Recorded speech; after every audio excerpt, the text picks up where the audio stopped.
Good morning. My name is Martin Wachs. I'm a professor emeritus, and though I retired from the university 12 years ago, I cannot literally retire because in my field, transportation planning, the rate of change, the new innovations, the excitement is greater now than at any time since I started in the field. And the excitement is kind of centered on the issues of smart, adding things like Uber and Lyft and soon automated vehicles to the transportation mix, and sustainable, dealing with greenhouse gas emissions as well as the traditional pollutants that are the externalities of transportation. We try so hard to increase accessibility, to make the city more usable, more accessible to lower income people, to diverse people. And at the same time, we need to reduce the impact that it's having on our climate and on the quality of life in the cities. And in California, where we have done so much to address the stationary sources of carbon and of other pollutants, it turns out that the transportation system is emerging as one of the largest contributors to greenhouse gas emissions. And it varies from place to place in the world, but in our state, it's on the order of 40% of the carbon emissions are coming from transportation. And as we ratchet down and make measurable progress in transportation with respect especially to passenger transportation, cars and public transit, the way we're shaping the city is also actually increasing goods movement and resulting in large concentrations of distribution centers on the edge of the metropolitan region, with heavy trucks making an increasing number of our trips, and they're harder to control in terms of the environment. So it's a really challenging puzzle, an interesting time. And we have a distinguished panel who are going to address some of these issues. And of course, when the panelists complete their remarks, we'll all have a chance to join them. And the first panelist will be Robert Cervero, who is the chair of the Department of City and Regional Planning at the University of California at Berkeley, and will, at the end of this academic year, join me as an emeritus professor, and presumably, like me, will continue to be involved in these issues over the coming decade or two. The fact that he's soon to become an emeritus is especially dramatic for me because he was my student here 36 years ago. I remember when I first met him going home and saying to my wife, if I'm ever famous someday, it'll be because I was Robert Cervero's teacher. And that has come true. He is in this field of sustainability and transportation. He's one of the leading scholars in the world. In addition to being the chair of the Department of City and Regional Planning at Berkeley and being the director of the University of California Transportation Center, he is probably better known for his scholarship in the relationship between land use, the environment, urban form, and travel. And just to mention a few of his qualifications, not mentioning his many publications, for example, he chairs the International Association of Urban Environments and is on the National Advisory Board of the Active Living Research Program for the Robert Wood Johnson Foundation. He serves on the advisory board of the Future of Urban Development Initiative and the World Economic Forum. He's on the US EPA's Scientific Board of Counselors, and he's a member of the American Planning Association's Emerging Issues Task Force. He was a contributing author of the recent IPCC document on climate change. So he's very well qualified to address these issues. And it's my pleasure to call upon Robert Cervero. I thought the best way I could organize my talk is to use this very simple framework here called the ASSE framework, which has been advanced by the sustainable transportation community, how to create future cities and transportation systems where we can shrink the carbon footprint. And this is pretty straightforward. The A stands for avoid. How can we design cities maybe not to avoid travel, but to sort of shorten trip distances, to bring trip origins and destinations closer? So people might drive less and walk or bike or take alternative modes. So pretty straightforward. And of course, how do we shift? How do we invest more in alternative green infrastructure, bicycle infrastructure, better public transit systems, and so forth, and of course, innovate. Clean fuel technology, how do we use IT information technologies to squeeze efficiencies? But a lot of this collectively, what it adds up to is trying to reduce the vehicle kilometers traveled per capita and really hopefully reduce wasted commuting and make cities cleaner and greener and more productive and happier people. So it's that very broad agenda. So let me kind of jump right into this, avoid. Well, you know, we have a vast literature that shows how we design cities does have a fairly profound effect on travel, and I kind of like to use this little image here. This actually came out of a book I co-wrote a couple years ago called Transforming Cities with Transit. You can take a city like Curitiba, Brazil, which is well known as a fabulously planned city with great public transport. It actually has lower densities than a city like Sao Paulo, which is a much bigger city, but they're planned densities. They're what we call articulated densities. They're linear densities, and they really channel a lot of traffic along these high-capacity, high-quality transit corridors. So you get many more public transit trips per capita in a much smaller city like Curitiba vis-a-vis a place like Sao Paulo, which has kind of piecemeal ad hoc development scattered in all directions. And according to the World Bank, the congestion costs per person are much lower. So planning does matter. It's not just the density. What you find in a place like Curitiba is along these linear corridors, they intermix land uses. So you have housing, offices, retail, schools, many of the activities along these linear corridors. And what that means is in the peak hour, you get bi-directional flows. So some people are making this trip, other people at the same time are making this trip, and you sort of intersplice these multi-directional flows. So what that means are the buses are pretty much full in both directions, you know, versus a city where the jobs are here and housing's here and everything's jam-packed in one direction and the roads and buses and trains are empty the other direction. So it's not just density, it's the planning and the chemistry and the mixture of use. Let me talk just another example of avoid, and this is really a topic I've been studying for the last 30 years in suburban development. And there's been a fairly significant movement of how do we take these master plan single-use suburban environments, think shopping mall, or something like a massive business office park where 98% of the floor space is given over simply to jobs. And how do we begin to infill and break up the super blocks and make these true mixed-use centers where there's a lot of stuff, not just jobs or kind of mono uses on one site? We've done a lot of studies on this, and I'll just sort of take one where we looked at 6 massive suburban activity centers, MXDs, mixed-use centers.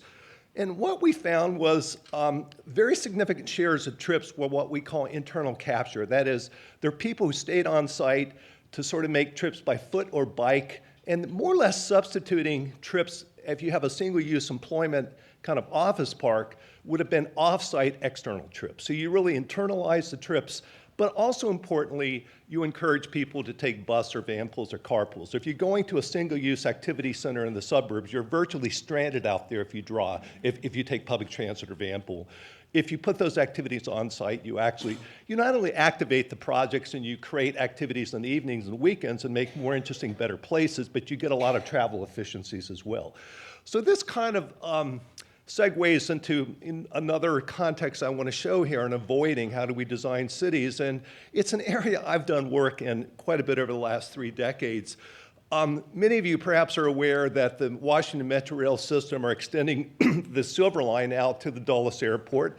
And they're seizing upon this as an opportunity to transform Tysons Corner, which is, if you're familiar with Tysons Corner, it's probably the poster child of auto-oriented kind of mono development. You know, they've got a couple big shopping malls, but it's largely these offices surrounded by parking lots that are disconnected. You can't walk between them. And they're trying to convert this to a kind of transit-centered corridor. So this is a book I actually wrote in 1989 called American Centers, and Tysons Corner was one of the case studies, and I call it a concentrated form of strip development, pedestrian hostile, poised for traffic nightmares, and I think that's pretty much been borne out. It really is considered to be one of the more congested activity hubs than the suburbs of anywhere around the world. And of course, with this new metro rail line coming in, they're trying to transform that. How do we actually radically convert this to more of these transit-oriented places? And they're kind of trying to model this, if you're familiar, with the Roslyn-Boston corridor, where you actually find in this kind of 5-kilometer travel shed, 5 stations, and these are the stations where, kind of like I defined in Curitiba, it's a rail system, but they not only have good density within these 5-minute ped sheds of the stations, but they intermix the land uses. So what you get is not only low travel per capita, the VKT per capita of this transit-oriented development is 40% below the regional average, but you do get these 45, 55% directional splits in the peak hour. You get a lot of travel efficiencies. So, so what do we do with a place like Tysons Corner, which is just up towards Dulles Airport from this Roslyn-Boston corridor?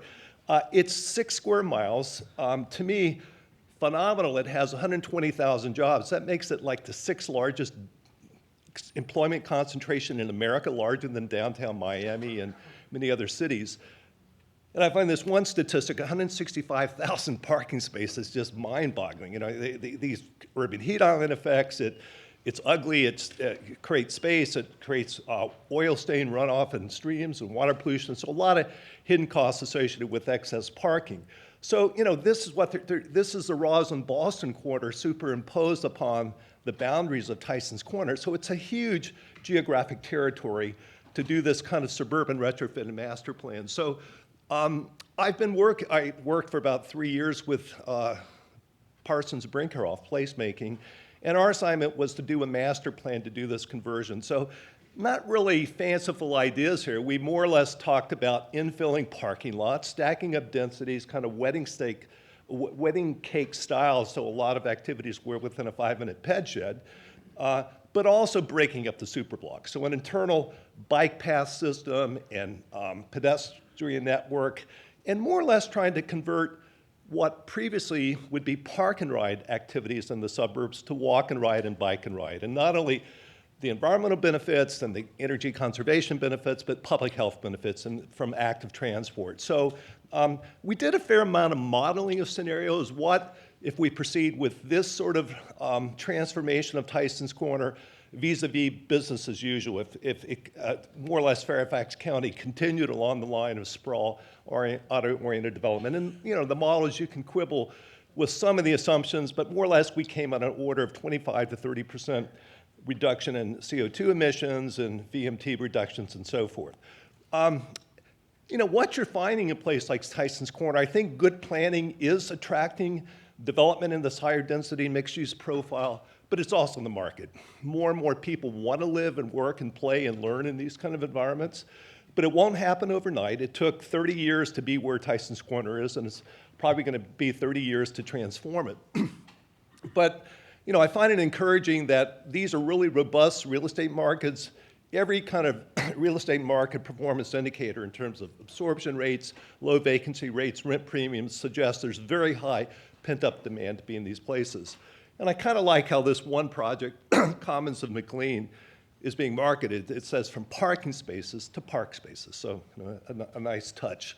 Okay, so let me shift, given my limited time, very briefly, talk about shift here, and I'm just going to seize upon bus rapid transit. I think a lot of us recognize in terms of where a lot of cities stand with low density spread out development, a lot of trips are not going to be able to support a point-to-point, expensive, high-capacity metro rail system. We're going to have to take advantage of bus technology, which is an inherently flexible system. The wonderful thing about a BRT system where we have an exclusive dedicated busway is the bus can leave that running way and morph into a feeder. It can collect and distribute people in lower density destinations. So in many ways, you sort of reduce or eliminate the scourge of public transit for a lot of people, and that's making a transfer. You really, within one vehicle, provide point-to-point connectivity. These just happen to be some images of some Australian cities where you can see the low-density landscape and how this technology allows this flexible bus to both do a high-capacity line haul service as well as a low-density collection distribution service. Chinese cities by far have been the most progressive in advancing BRT. This happens to be some images from Guangzhou, kind of what the buses look like. And when you start running these median lane services and taking buses out of the curbside lane, which is a messy lane, that's where you have people coming in and out of driveways, delivery trucks stopping, a lot of obstructions. You put them on these protected middle lanes, you get a lot more travel efficiency. But the wonderful thing I think they're doing in a place like Guangzhou, they're acknowledging that a lot of growth is low density, spread out, and they're running these open direct line services where, as I said, the buses collect you in a residential area. They then go on the center main line, and then they get off that and take you to a destination, all connected to sort of a multi-centered polycentric settlement pattern. But you can see where the buses converge here. This happens to be 31 bus routes. That's where they're doing kind of trans-oriented development. They're actually where you have this convergence of systems, you have connectivity of the BRT stations with some of the surrounding development. And very significant environmental benefits coming out of that. So let me just kind of end with the third piece of this ASSI model, innovate. And many kind of examples one could choose here. I kind of like this one, particularly Seoul smart card system. In Seoul, they've had this for about 7 years now, and of course they have smart cards where you board the bus, it's got a GPS chip and it can monitor how far you're going. It's a distance-based time of day fare, so it varies by further distance. During the peak period, you're going to pay more. But if you're making a transfer from a bus to a rail, they'll charge an interim fare for the bus trip. Depending how long you wait for the connection, you're going to, if you have to wait a long time, they're going to charge you less than a shorter time. And then your final destination on the subway, your final link to your final destination on the subway, you're going to get a final fare. If the subway connection, though, is late, if you have to inordinately wait because the train's slow, you're going to get a discount. So it's not just marginal cost pricing, it's value pricing. It's the quality of service to the user is being reflected in this technology. And one other example, I'm sure this is going to come up later, is technology, I think, has been a huge enabler in terms of us to do this sort of dynamic ride-sharing, smart microtransit. Systems like Uber Pool or Lyft lines. The idea is that we can now start filling probably what is the most wasted resource in the urban transport sector, and that's the fact that many cities, 90% of cars have 2 or 3 empty seats in them. And if we can start really using technology to fill those by joining people in these kind of real-time dynamic ride-sharing schemes, we really achieve what is probably the most efficient form of mass transportation, collective ride transport, and that's 2 or 3 people in a car. Bogota has this, and this light blue line shows where some of these Uber Pool services and regular Uber services are with reference to the black line, which is a BRT system, and it's shown to be a complementary system. It's really providing the first, last mile connectivity and filling the gaps unserved. So, there's a lot of debate and controversy whether this is going to be stealing people out of public transit. I think the evidence is it's probably not. It's going to be more of a complement. And indeed, if you look at what's happening, including cities like LA, this is a booming market. I think currently Uber Pool is operating in 30 cities. It's more than 50% of trips, the latest statistics I saw, in San Francisco and Los Angeles, over 100 trips per day. Even APTA, the American Public Transit Association, supports it on the very grounds it's beginning to indoctrinate people to this culture of collective ride transportation. It's not just single occupant vehicles. So their latest statistic is 14% of trips they're serving on Uber Pool are coming in and out of Metrorail stations. To me, probably what's the most promising thing here, it's very hard to do a dynamic carpool if you're doing door-to-door service with 3 people. But what we're seeing done is, in this graph here, is mapping out hotspots where the main destinations are. And if you can start getting people walking 1 or 2 blocks to these hotspots, you can really run the algorithms to do much more effective interconnection and dynamic ride sharing. So you get a break in fare, you're going to pay a lower fare, you're going to walk a few blocks, but the technology is going to work a lot more effectively. Now, ultimately what this is about is we're creating more service price points. I mean, the problem in a lot of our urban transportation systems, if you're particularly in the suburbs, you only have two choices. You either drive or you take a bus that comes by every 20 or 30 minutes and wait 10 or 15 minutes for that bus, or a very expensive taxi. So all of these services are providing these in-between options in terms of prices and service quality that is really in keeping with the vastly changing lifestyle preferences, household structures of many parts of the world. So I think it's all good, it's in keeping. My very last slide, and I think I'm on time here, you know, all of these things avoid through land use planning, shift through sustainable green infrastructure like bikeways and BRT, innovate through technology. We, of course, don't do these in isolation. Density works best where you have good quality public transit. And as I showed in a place like Bogota, if you do things like dynamic ride sharing, it even complements this BRT kind of density. So these things do indeed, they're not separate strategies. They work well in combination. In fact, there was an interesting study a few years ago showing in Portland, Oregon, where they used VMT charges, charging people based on the miles traveled, not the gas miles, the gas consumed. They actually got larger reductions in travel in denser neighborhoods than less dense neighborhoods. So there's clearly interaction going on between these strategies. So obviously we need a fairly comprehensive, holistic approach towards introducing these things. So my very last quote here is this 2013 UN Habitat Global Report, which I was a co-author, and more or less we concluded, based on these kind of global experiences I very quickly touched on here, is that a pathway towards sustainable, smarter, more livable cities is to create cities where there is shorter distance travel by virtue of better land use management and land use planning, which in turn enables slower modes, more trips by walking and cycling and shared ride, Uber pool or whatever, and of course using technology as smartly and cleanly as we can. So with that, I will close. Thank you for your time. We next turn to a younger scholar, proving that the universities are doing their jobs and that the next generation is ready to take their place in addressing these complicated issues and adding new dimensions to our understanding of transportation and sustainability. Mike Chester at Arizona State University is co-director of the Urban Resilience to Extreme Events Network. He is director of the Transportation Life Cycle Assessment Network. He's director of the ASU Urban Sustainability Laboratory, and he's a professor in civil, environmental, and sustainable engineering.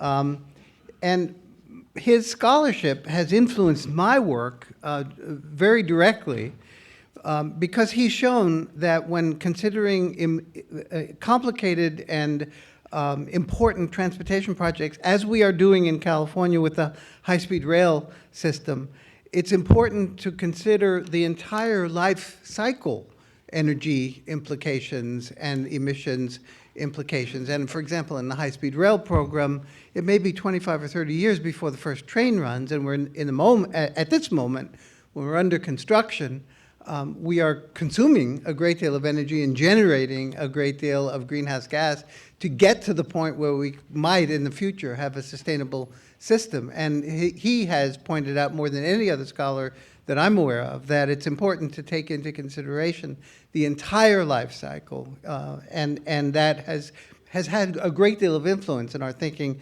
about sustainability and transportation.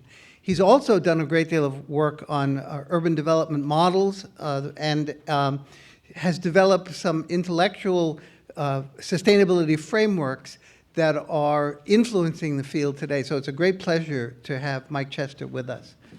So thank you all. Thank you for the invitation to be here. I'm not going to talk about life cycle assessment today. What I'm going to do instead is focus on what I thought was an interesting question when I was invited to participate here on smart cities, smart technologies, and sustainability. And to me, those two things should mean something. And the question is, what do they mean? And I'm going to explore that a little bit. And I'm going to explore that through three themes that I think are monumentally important in terms of constraining our ability to develop sustainably.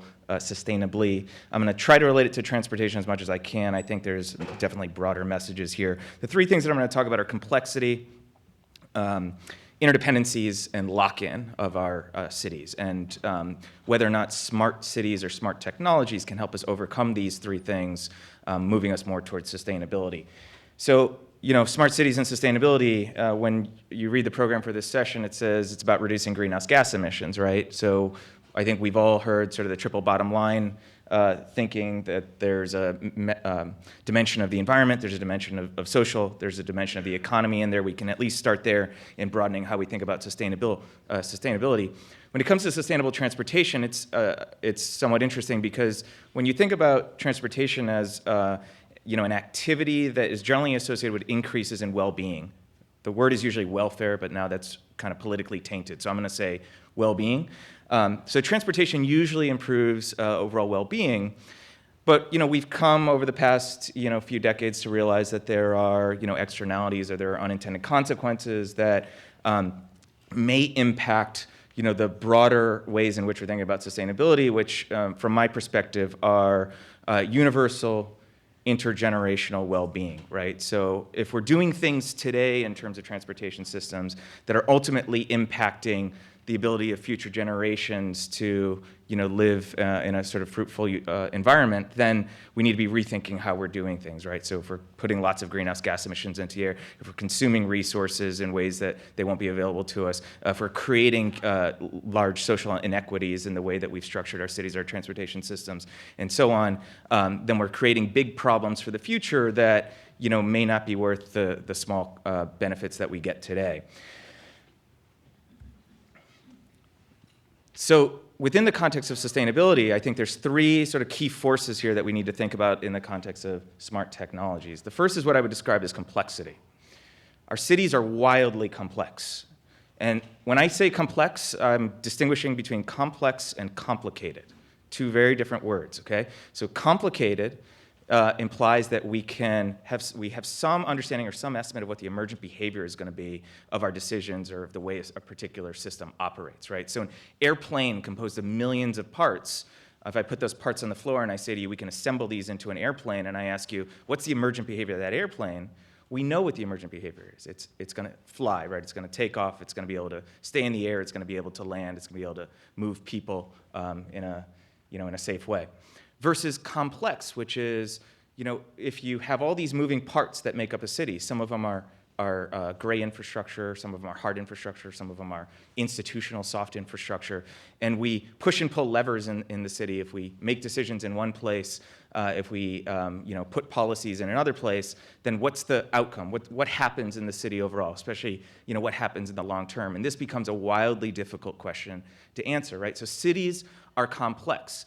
And that complexness is not just about a particular system within a city, right? But we can think about the interdependencies of systems, right? So if I say to you, if we have a policy that affects operations of a transit system in Los Angeles, what is going to be the impacts on accessibility? We might be able to answer that. We have a lot of tools, and we have 50 years of research now that allow us to get at some of that stuff. But if I ask you, what's the impact on healthcare, what's the long-term impact on energy resources, right, becomes much murkier, right? It's very difficult to really pick apart and understand what's going to happen. Infrastructure are interdependent. I would argue that infrastructure are becoming increasingly interdependent. I'd say for two main reasons. Over the past 50 years, we've embedded all sorts of information and communication technologies into infrastructure. Think about sensors in roads, think about control systems, think about signaling even. Not only that, but that comes with energy use, right? So our infrastructure are becoming increasingly interdependent, and this creates another major challenge for us in that when we affect one of these infrastructure systems, there's a potential for cascading effects. Not only that, but when there's a vulnerability or when there's a problem in one infrastructure, it has the potential to cascade to other infrastructure systems. And we can't think of these interdependencies purely as hard infrastructure, physical systems that are connected. Infrastructure are very much, our institutions interconnected with the physical systems in which they operate, right? So we have to think about all of these different levers in terms of these interdependencies, which again feeds into this complexity. The third major challenge, I would argue, is what I would call lock-in or obduracy, or path dependency, lots of different words at USC associated with this concept. So our infrastructure and the infrastructure in our cities, whether that be hard or soft, are often locked in, meaning that it's very difficult to change the paths that they're on. They're a big railway locomotive moving at full speed, and to slow it down or to put it on a, more appropriately on a different path is a very difficult thing to do, and it's difficult for a few reasons. One is this obduracy concept that the way that we've designed cities for a long time is big, heavy things that last a really long time. Infrastructure, hard infrastructure system, roads and buildings, water systems, energy systems last decades, if not sometimes centuries. Right? You're hard pressed to find an example of removing a road from someplace. So there's that inflexibility in terms of the physical infrastructure that's there, and it's there to stay for a long time, which brings up an interesting concept within the context of sustainability. It means that we have to work within this constraint that is this physical infrastructure that we can't change, right? So if we want our cities to look very different, as Bob Cervero just pointed out, we have to deal with this sort of lock-in effect, and how much of the lock-in can we actually remove? So that brings me to an idea, what's called a gating function, right? So are we limited or are we constrained in terms of, for example, how much sustainability we can implement? And that becomes really important because it shifts the dialogue from mitigating impacts to adapting to impacts, right? Which I would argue is largely where the discourse has moved in the past 10 years, particularly in the context of climate change. Infrastructure is locked in, again, not just because these systems last a long time, but also because they're heavily interwoven, as I just pointed out, with political, economic, social, cultural forces, right? So we have all sorts of signals that we send to keep these infrastructure operating in a particular way, and it becomes very difficult to affect these in a significant way to change these hard infrastructure that have been embedded for a long time. So where does that leave us? I would argue that there's significant evidence that environmental, economic, and social challenges are not being addressed fast enough. I just mentioned one case. We had an executive order by Obama in 2011, I want to say, I may have the year wrong, where he basically said we need to start focus on climate change adaptation, to draw one example on the environmental side. And he sent a signal to a lot of scientists and researchers like myself that, yes, we should still be doing greenhouse gas mitigation, but at the same time, we should be thinking about things like adaptation, right? So, it's probably too late to avoid some of the consequences of climate change, and we're going to have to learn how to adapt and live with them, right? So, conversations that you have with climate scientists, they basically say that scenario where greenhouse gas emissions come down very frequently, very fast, there's no reason that's going to happen. In places like California, doing great things, Los Angeles doing great things, other places in the US, Europe, around the world are doing great things. I would argue not happening fast enough. Social inequities, I would argue we're not addressing them fast enough. Even sort of economic consequences of the way we've structured our cities in terms of, for example, how much money we spend on transportation. The figure on the right there, fraction of household costs spent on things like transportation. You can get into healthcare sustainability, right? Not decreasing fast enough. So the question is, what do we do about this?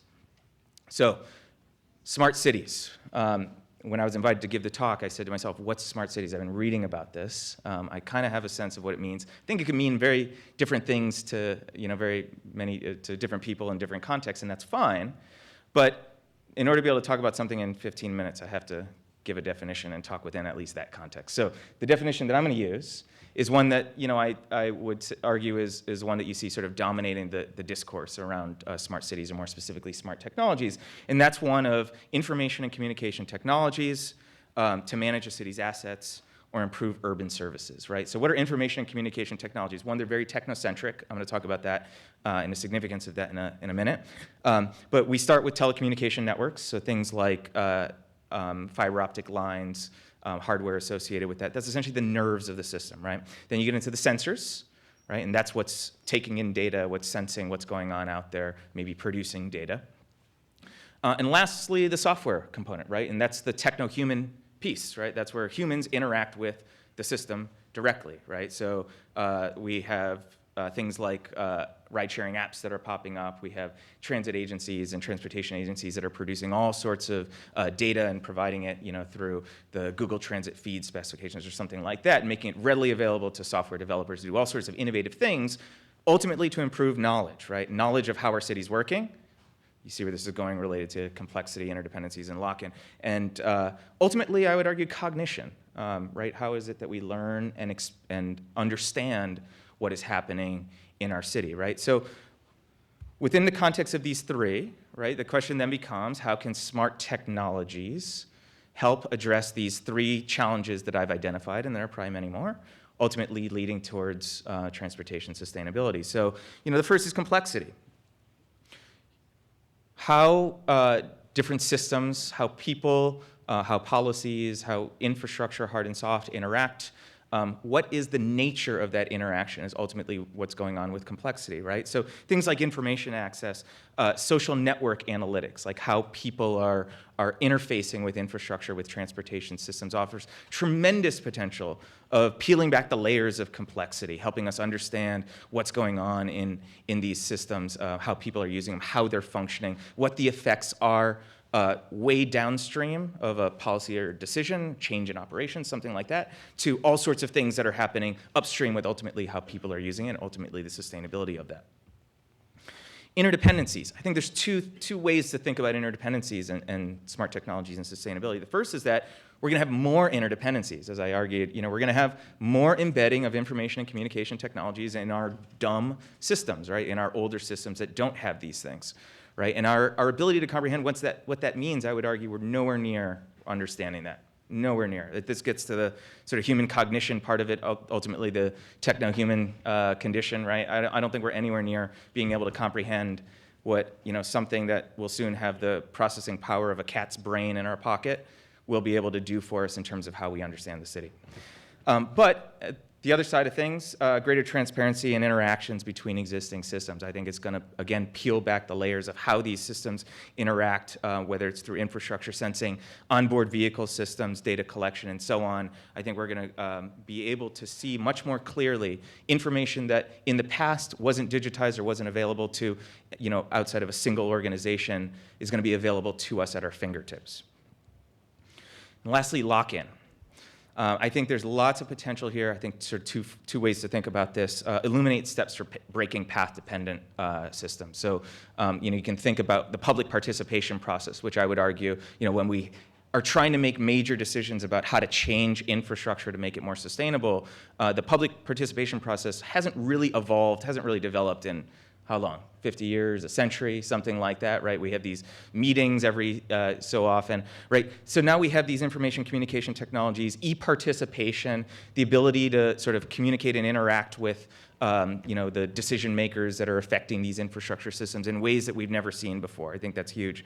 But I think smart technologies themselves could offer new paths. Right? So I think information and communication technologies are implicitly virtual technologies, right? So they're going to, by themselves, offer the potential of eliminating physical mobility for certain types of activities that don't necessarily require physical mobility, right? We've seen bits and pieces of evidence of this already. The Anthropocene is an important word. It's a word that describes the period. It's not an agreed upon term of when this starts, but it's the period of when humans started having major influence over the environment. When we started majorly affecting the environment, so past 100, 200 years, something like that. I would argue that the Anthropocene is one that's going to be characterized with high unpredictability, right? We're already seeing evidence of this with extreme events when you talk about the environmental dimension. We're seeing how people are affected, the unpredictability of how people are affected by extreme events in the environment. And as Marty started by saying, he can't get out of here because we've got all sorts of fast, rapid, transformative technologies that are coming into place, right, that are also highly unpredictable in terms of what they can do and what effects they're going to have. This means that we're going to need to design our systems with the agility and flexibility to be able to respond to this unpredictability. I think it's another major challenge, but it's one that smart technologies can certainly help with. Ultimately, I don't view these smart technologies as transitional in and of themselves. They're not going to lead to sustainability by themselves. That would be my argument here. Yes, I think there's great potential for them to reduce greenhouse gas emissions, improve energy efficiency, to help us understand what's going on in the system and help us make smarter decisions. But they're highly technocentric. And technologies, as we've seen over and over and over again, technocentric solutions don't by themselves deal with wicked problems, and sustainability is a wicked problem. So I think that smart technologies are part of a broad suite of strategies that we're going to want to employ, some technocentric, some non-technocentric, to help us move towards sustainability. With that, thank you very much. The final speaker is Eran Feitelson. He is a professor of geography at the Hebrew University in Jerusalem, has been doing research for decades on the relationships between urban settlements, land use, behavior patterns, and in addition to his academic work, he was an administrator. He's been chair of the Department of Geography at Hebrew University, and he's been head of the Fetterman School for Public Policy and Government at the Hebrew University. He also chaired the Israeli National Parks and Nature Reserves Council for 10 years, and his work focuses on land use and water resources, and he's going to address us this morning as well. Eran Feitelson. Okay, thank you. I'll be talking about sustainable transport, but I'll try to look at the different dimensions of sustainability. And we must remember that sustainability has more than one dimension, which has already been mentioned before. Coming from the Middle East, I add a fourth dimension, which is usually not talked about, that of security. If you were thinking about what we talk about sustainable transport in Baghdad, well, you would begin with security, because if you don't have security, everything else it simply won't be. So now when we talk also, another point I want to make when we talk about the intragenerational equity, we usually talk at it from a Rawlsian perspective. That is, that we look at the weakest stratas in society, and we have to take them into account when we talk about sustainable transport. And because when we talk about sustainable transport, the kind of motherhood and apple pie for sustainable transport, which we all agree to, we would talk about reduced emissions, provides accessibility opportunities to all, and of course the important word here is to all, is that last two words. We would like to promote economic development, however measured. We talk about well-being, happiness, not just GDP, decoupled from resource intensiveness, and we would like to do it without compromising security. And transport and security have close relationships. Actually, Mike touched upon it. However, life is not that simple, because there are some trade-offs and contradictions between the different dimensions, sometimes also within dimensions, because when we propose different measures, and you already heard here about a lot of measures, they don't always live well together, and sometimes one measure comes at the expense of another measure, all geared for the same purpose. And sometimes the contradictions are even wider. Now, what I'll do is simply give a few examples of these contradictions, and one of them, and I'll be using Israeli examples, one of them is, for example, between public transport investments. Because one idea, and anybody who talks about sustainable transport will talk about public transport, and the purpose, if we want to reduce CO2 emissions, of course, is to take drivers out of the cars into public transport. At the same time, public transport is crucial for those who don't have cars, which in other societies other than the United States can be substantial portions of the population. Now, that doesn't always go together very well, and I'll give an example in a moment. Another example, let's say you see it in Europe, is, for example, the investments in rail. Again, rail is usually considered as this pro-sustainable and good practice, et cetera, et cetera. Are we talking about high-speed rail or local rail and regional rail? There's a big difference between them. And the kind of big buzz is about high-speed rail. Who does public high-speed rail serve? Vis-a-vis who does local and regional networks serve? And there's a big difference between who is served by one system and who is served by another system. And where do the investments go? Well, they go to the high-end users, not to the low-end users. And I'll show it in two examples in Israel now. One of them is the Tel Aviv fast lane services. This is a park and ride between Jerusalem and Tel Aviv. You see it on the map below. You see it on the pictures on the top. Essentially, people come, park their car, get on a shuttle and go to Tel Aviv. The shuttle is free, the parking is free, and the BOT agreement, the operator gets funded by the number of cars who park in the parking lot. And there's also a bus route, which is an exclusive bus route at the top, which also goes to Tel Aviv. Wonderful. It works perfectly. The occupancy is, they're now talking about the second story of parking because the parking is full. It takes people out of the cars, environmentally excellent. Whom does it serve? There's another system there. You can't see it on the right-hand picture, or the top right-hand corner, you see a single bus standing there. That bus is not going to Tel Aviv. It is going to Jerusalem. What happens is that's a new service that has been put in place. Essentially, people can come and park coming from the Tel Aviv metropolitan region or take the transit out, get on this bus. What does this bus do? It does not go into a central bus station. It goes directly to the government offices and to universities. Who is using that bus service? We had students looking into these questions. People sitting on that bus almost exclusively read Haaretz. It would be the similar of people reading the New York Times, all the bus reading the New York Times, which says what population it serves. Haaretz is very small circulation of the total newspaper reading public. And there's other bus services. We go, for example, from central bus station to central bus station. About a third of the users don't speak Hebrew at all. There's a class difference between the two bus systems. Where are the investments? These type of buses. They're with Wi-Fi, they're better buses, and that's the services which are expanding. Where does it come at the expense of where the frequency goes down? The central bus station to central bus station system. So this whole success is a middle class success. It is geared to middle class users, to the drivers, and to the people who go to the universities, to the government, etc., to the New York Times readers. This whole system is geared to them. Who is not geared to? To those without cars, to the lower classes, this whole system. Now, this is going to expand. We're going to have similar systems all around Tel Aviv metropolitan area.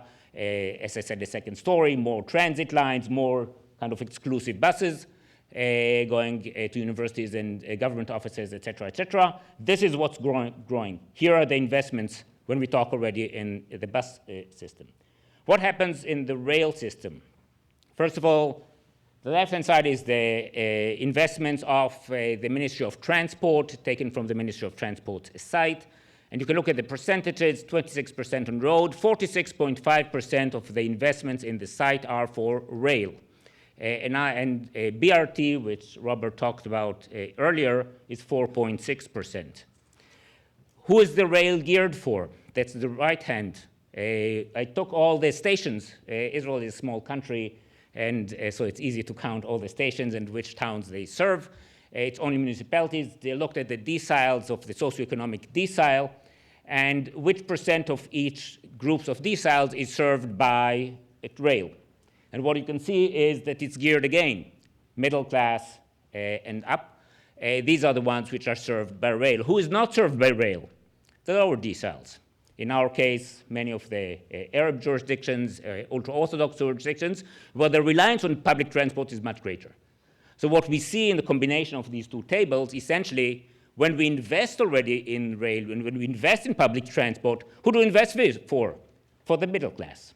We don't invest for the carless. We're not investing for the weaker stratas of society. So we have here one of these trade-offs between dimensions. From an environmental perspective, excellent. From a social perspective, well, not exactly.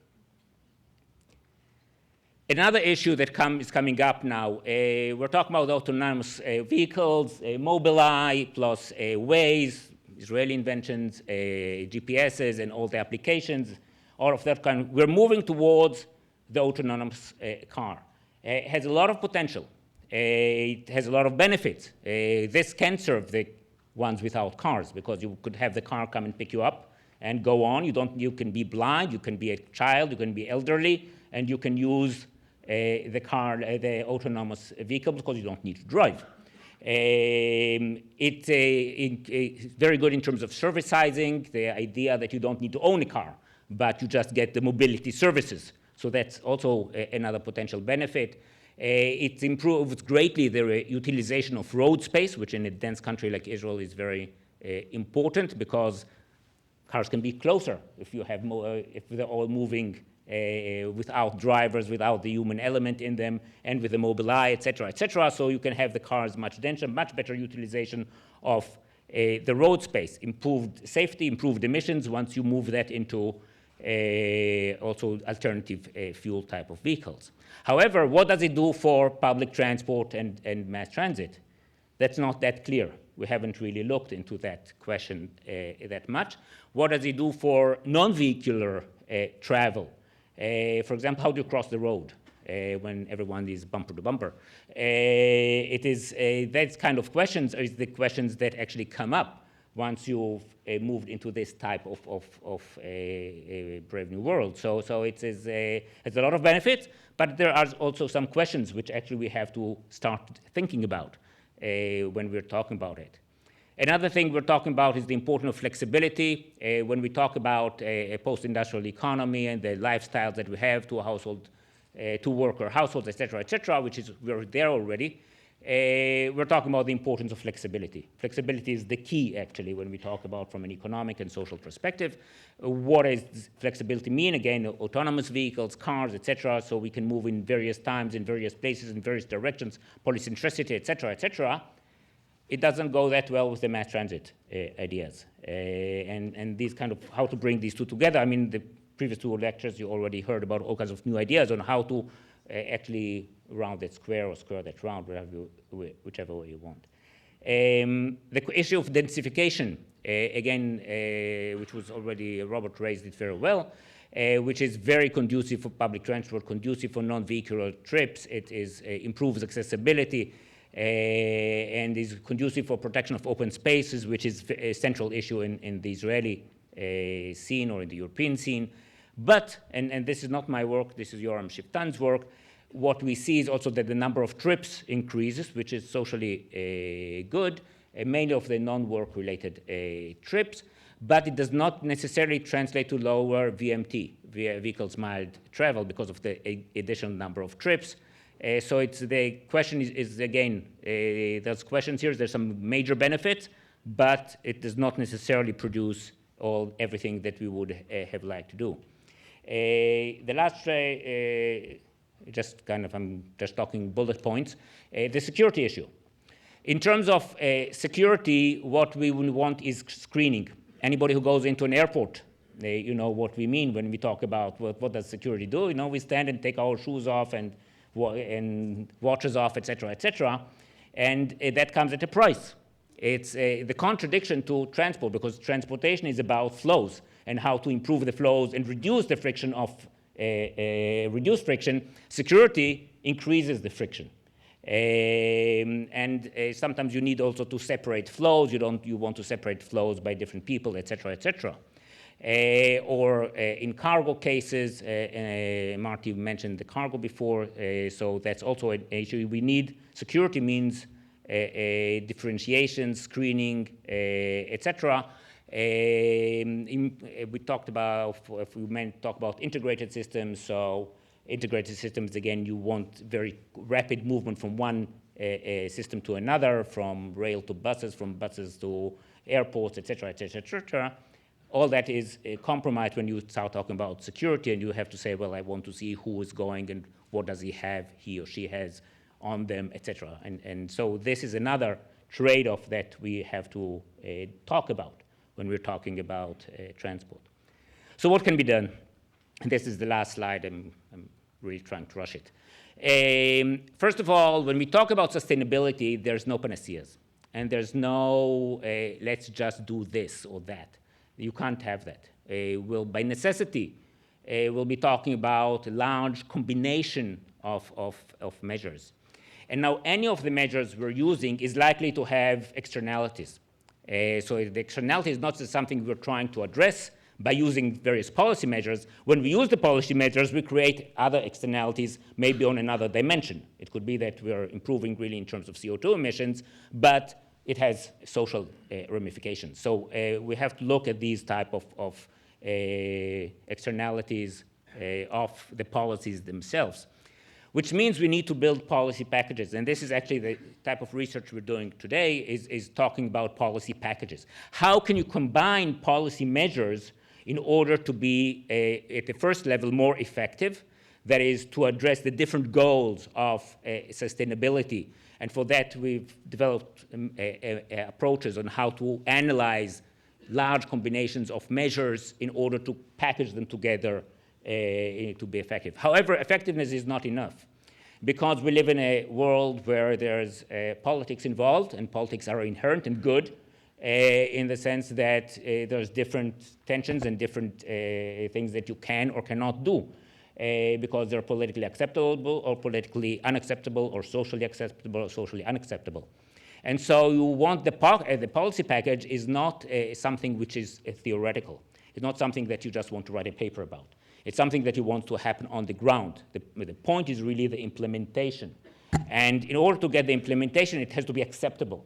So we have a second level of, or it's actually a third level, I won't go into the details, where we talk about the acceptability of the different measures. That is, you have to assess the political actors and the different actors and the amount of opposition the measures and the packages receive. And so we often would end up in a second best package, but which has a chance of being implemented, is better than a first best package, which will not get implemented. So you don't try for the first best necessarily, you're trying for what can be implemented. And it's better to do something than to go for optimum. And this is the direction that we're talking about, how to actually have a viable, acceptable packages. Now, these packages are not easily transferable. You have to differentiate both spatially and temporally because new ideas come along, so you have to adjust these packages, but also you would have to have them in different places. We had a project, a European project, where we had one of the, we talked was about servicizing really. One of the things was about servicizing in transport. And so we had a team that was Oxford-based, which looked at the transport part of it. Then we looked at different countries. We had 4 countries in which we tried to, and we had to adapt the packages and change them according to the political and social structure and legal structure of the different countries. So ultimately, we need to have place time-sensitive packages, which is the way we can perhaps start to move forward. So that would be all. Thank you.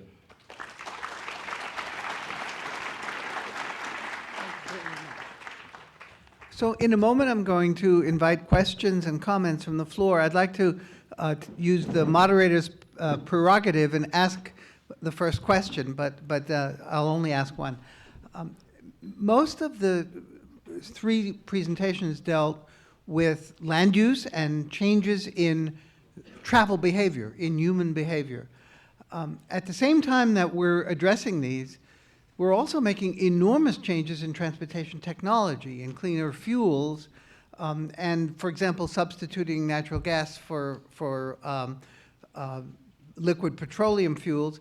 And we're also moving toward electric vehicles and so on. And the more we have cleaner vehicles, the more we have fewer emissions per vehicle mile or trip, the less return we get from changes in land use and from modal shifts to public transit. In a Transportation Research Board special report that Robert Cervero was part of writing, they pointed out that the data would show that about somewhere between 11 and 15% of the gain that we're hoping to get can come from behavioral changes, with the rest coming primarily from technology. I would like to ask at least 1 or 2 of the panelists to comment on this interaction and the challenges that it places on the kinds of approaches that they were talking about. Clearly, there are co-benefits. There are other things that we benefit from in our society from changing land use and travel behavior beside greenhouse gas emissions.